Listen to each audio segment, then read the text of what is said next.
Hello and a good day to you. I am here today to talk about this list. I have done it, I've mentioned it before, twice actually, but I worked on it a little bit more, and now I would like to introduce to you how I am using this list, or how I use it to help me find balance, a balance within that is. And before I do that, though, yesterday I was meeting a friend and she was saying that maybe it's interesting for you to hear how I actually got to those ideas and to those realizations and things that I'm seeing. She felt that maybe it's interesting to get a little bit of a backstory. So if that's the case, um, I took her as an inspiration. I felt like, okay, I can go with that. So I'm going to say a little bit about myself. Okay, so to start out, so I was born a twin. My twin sister and we are identical twins. So we shared one placenta, one space together, one food supply. And she was born 8 minutes ahead of me. She was strong and healthy, and I was super weak and almost died. So I was separated from my mom and my sister, and I had a nurse, or a couple nurses, I'm not sure, taking care of me for the first 24 hours of my life. I think that felt maybe a little like an abandonment or something. Might have been a little tricky for me to be away from my sister that I'd spent so much time with from the beginning, and also my mom, of course. And I think maybe that's the reason why I had these abandonment issues, or why I ask myself, why am I here? Because this has definitely been a theme that was going throughout my life. Like, what is this? Why? So many whys. Why am I here? What is this all? What's the purpose of this? And as I think I started out as an observer. I was very much observing the world, and now when I look back, it feels like I was like tumbling through this energy field, and had a few things that were not so pretty. I at some point noticed in my life that there is patterns, that I have experiences that just repeat themselves with different people, but it's the same kind of energy, the same kind of experience. For example, I had 5 different superiors that I worked for that had anger issues and were yelling at their employees. At some point, at me too, which was always the moment that I left the place. And maybe that was why it kept repeating, because the only thing I did was leaving.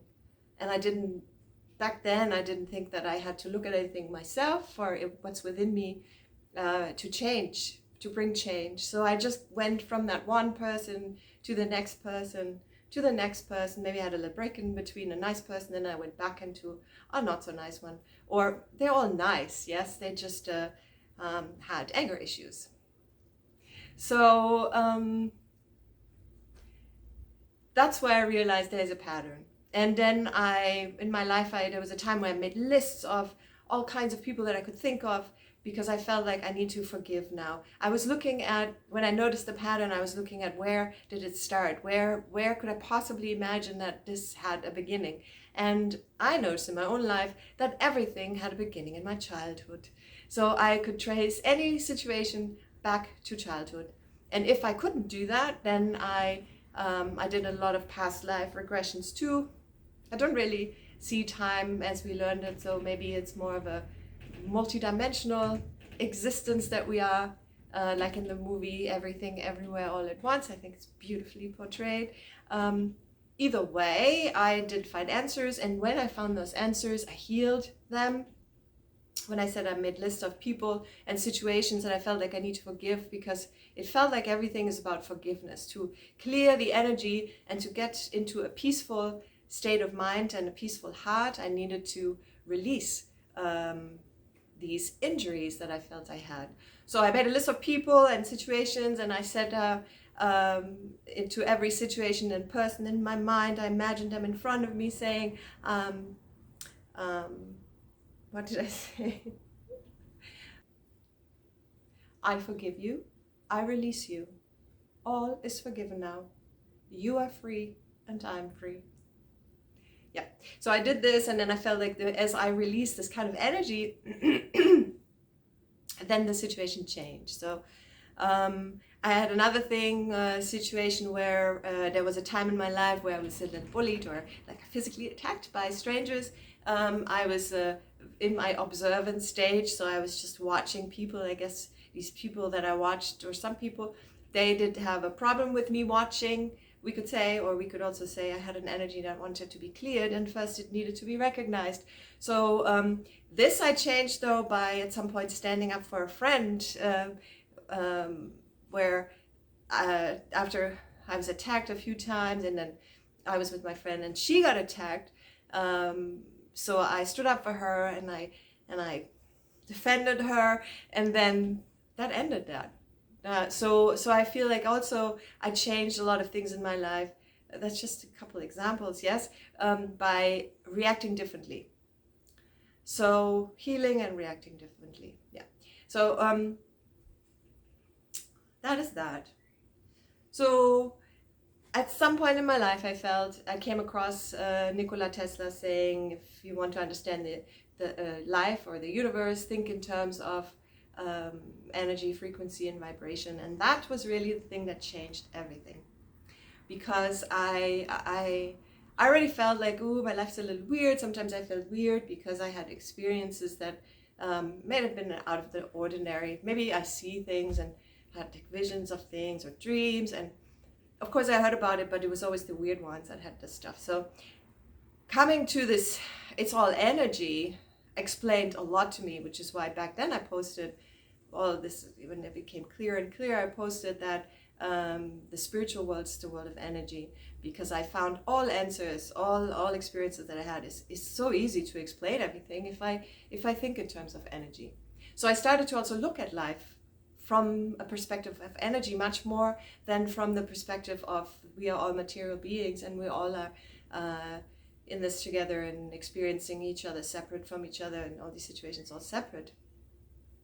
So as I was trying to make sense of all of this, and certainly my sister helped me with that, because there was a lot of bouncing energies, like we had to go through a lot with each other to come to stay or come to a peaceful place, because we would have a lot of arguments and fights, and because we are both very headstrong, and we are both very we both believe that we're right.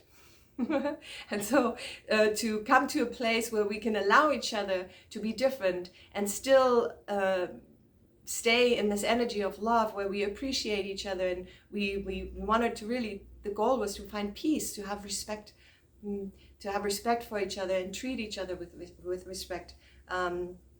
So yeah, we got there, and there I saw with her, and by watching the world and watching my parents and men and women that I encountered in my life, the role I played as a female in this world, and the movies that I saw, the examples given there, all of this then brought me to see these two energies that are playing.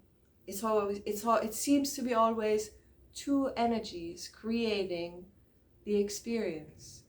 So there is, from my perspective now, a consistent request and receive. That is why I am seeing the heartbeat of life, or the breath of life now, at the core of these two energies. So it's like a play of this request and receive. And this is also what my list is based on now. So I'm talking about two energies that are coming into union all the time, depending on the players. I'm a player, and then the other one is a player. The other person that I that I experience, or that's coming into my field, or the animal or the plant or the circumstance, whatever it is. The circumstance usually comes with people as well, but it could be also, either way, there's me and the other and the other. And together we create an experience. So now looking at my list that I did,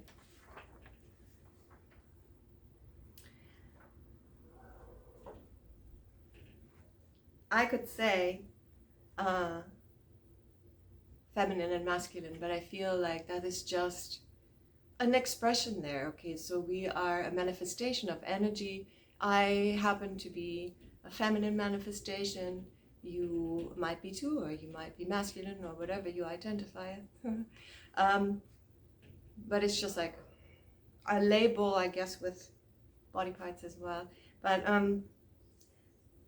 so not too much to say like what is feminine, what is masculine, but just talking about these two energies now.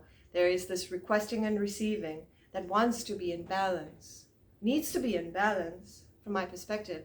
Because if it's not, then either we're blocking the receiving part, we're overgiving, or we are just compassionless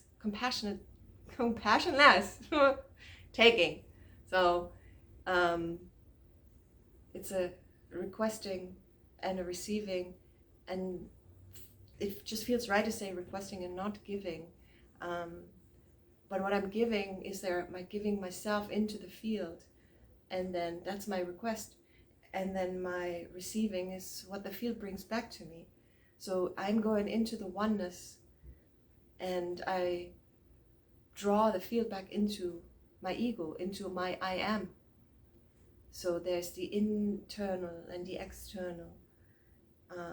There's the reflection of the internal into the field, into the expansion, and there's the absorbance of the external into the one, into the I am, the ego.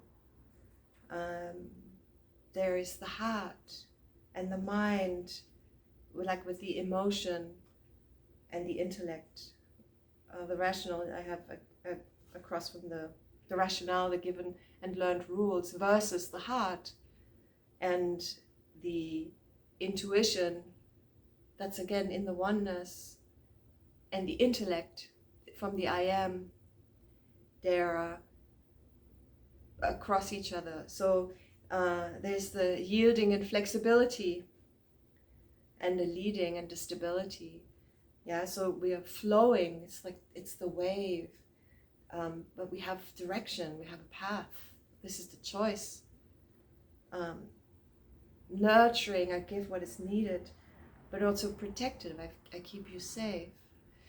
These energies want to, as I see it, want to be in this perfect union.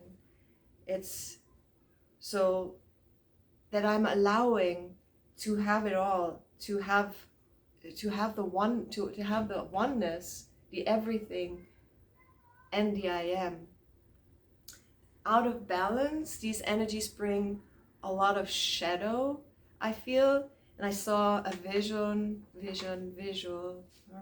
I saw a light shining directly from the top onto an object, and I feel like the alignment's right here. It's like where those these chakra centers are, and then going from source into the earth, into the core of Gaia, I like to say, which is, from my understanding, the spiritual entity of the earth. This might be more than one, but I don't know about that.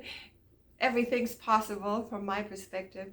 In any way, so the alignment is here, and there's an alignment also with the heart as the connection to the field. And so the light was shining from the top, and so there is no, when the light shines onto an object directly from the top, obviously there's no shadow. There's no shadow is being casted. There's just the light shining there, right? However, when I take an angle in any direction onto that object, then I also create shadow. So this is the visual I had, that the straight light down into the alignment is the light, and then the angled one is the shadow. And I felt very much for myself that this is a visual that shows me that I want to be in alignment. So in alignment is, to me, this balance, is allowing myself to go with the flow, but to also have stability.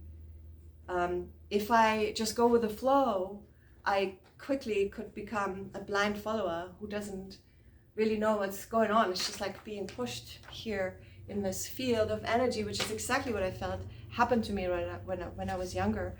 I felt I was very much in a distorted feminine energy that that isn't so much the direction, and it is more the flow, and it is more now I'm talking feminine energy. Yes, again, this is an energy that did I say this? Not in this video yet. That this is a very human. That to have both energies, to me, is human. Yes, energy can express itself, materialize itself, and here I am as a woman, but that doesn't mean that I don't have the masculine energy within me. In fact, it's super important, like I said, from my perspective, to have a balance with those two energies. So it's great to be flexible, but it's also important to have stability. It's great to go with the flow, but it's also important to have direction. It's great to be a giver, given to the fields, but it's also equally important that I receive, that I allow an equal receiving of my giving. It is important to listen to my emotion from my perspective, because it shows me where I am in alignment. The emotions, to me, like my intuition also, and my heart is my internal gauge for how much am I aligned with those things that are for me, because these things feel good. And then it's important to also take into consideration the mind. The mind is the one that can give me the direction. As I follow my emotions, I use my mind by focus and by direction to see if those things that I'm experiencing are also aligned with myself, because that then I can feel by my emotion. So if I look for something where I involve in something that does not feel good to me, then for my life, I choose that this is not for me, because only those things that are for me feel good. And that is not to say that I'm not a risk taker, or that I like this boring kind of person who doesn't do anything. No. I've taken a lot of risks. It's not about that. It's just like I have done a lot of things that felt a little scary. Yes. So, but when I am aligned and then I follow my passion, this is by means of what am I attracted to. So I want to go for something now, and it does feel scary. Going for it anyway has nothing to do with not feeling good. So it's not like this doesn't feel good. It's just like this hurdle of like overcoming my fear and going for something. The passion thing is, by the way, something that I feel like is outside of this. In the heartbeat or the breath, it's for both energies the same. It's the guideline. It's the underlying energy that is also connecting all of us, like love is. I feel the whole field is love, is appreciation, appreciating us in any given moment, saying yes, you can have that, and yes, you can have more of that. So that is why with great powers comes great responsibility. Thank you, Peter Parker. But I just heard it's also from Napoleon. Doesn't matter. Peter Parker introduced me to this. So I love this, and I loved it the moment I heard it, or shortly after, when it sank in, because we all have a lot of power, much more power than we were taught we have. And I was just listening to an astrologer, and she was saying that we were the whole idea of power. Our understanding was always this: it's power over something or someone. And coming into this mindset of where the power lies within us, And it's really by our choices and our focus and our direction. If we can also go with the flow, because if we only choose direction and feel like this needs to be this way and only that way, we can get very unhappy here and there when things are not working out the way we want. So there is the necessity to go with the flow, and then trusting that we can have what we want, that if we want to have that job, that we can have it, because what we want wants us, in the sense of, if we are aligned here and we're not coming from the shadow, from that angled light onto us, then what we want really wants us. I feel if the mind is too much in the ego and maybe in the material world, and then wants something because we learned this is what people want and this is what I should like and I should live my life like this. I've seen 1,000 examples of how to be, so I know now how to be, but it's not aligned. Then whatever we create then there isn't as feeling as beautiful as those things that are aligned. So finding what is actually true for me, and checking against anything that I see. I check everything that I hear. There's no teacher out there that I just follow. I take everything as inspiration. I'm listening, and I'm listening for, does that resonate with me? Does that feel correct to me? Because in the end, it's all opinions, and everybody's talking about their opinion and their own truths, their beliefs. So it's important that we really get clear on what it is that we really want, I believe, and then go from there and create. Because if the cleaner, the more aligned my energy is that I send there, the better my experience is. Yeah. So the more beautiful this is, the more healed, the more aligned, the more authentic, the more beautiful the experience. I had a few things there. Well, I'm not going to get into it. I'm going to just post this afterwards. It's like this list that shows here where the distortion is. I say distortion, that's really like if we shine the light from a side and what happens there. I use this list I said that I think earlier, I use this list for my own sanity.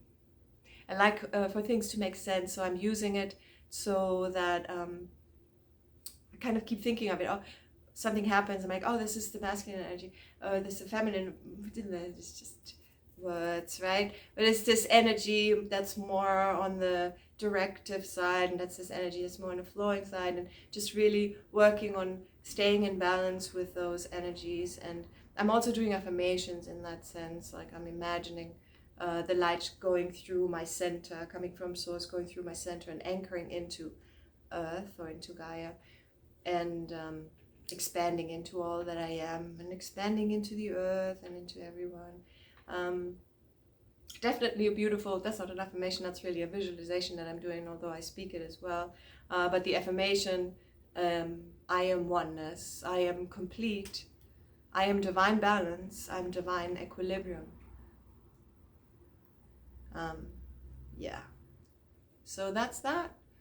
I hope you're well, and I wish you a most beautiful rest of the day or evening whenever you're watching this. Yeah, love to all. Mwah.